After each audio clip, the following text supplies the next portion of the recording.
Today we hear from two people who helped bring that armed standoff to a peaceful conclusion. The suspect expressed suicidal thoughts when detectives arrived. 6 News' Bella Caracta shares how the team of negotiators and mental health co-responders was able to bring him in.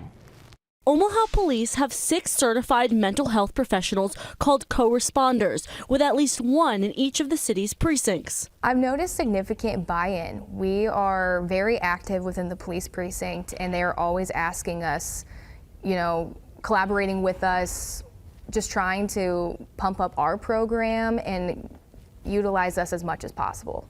Ashley Brugman was on the scene yesterday at the armed standoff.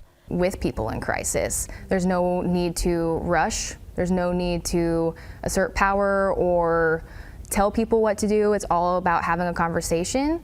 I think that's the biggest key in de-escalation. The co-responders have been around for a few years, but now they're helping train officers on techniques used for mental health situations. Some of our co-responders have recently been through the mental health first aid training and policing the teen brain. So we're able to help train officers in those different types of aspects of mental health, as well as provide crisis intervention training and in-service training as well.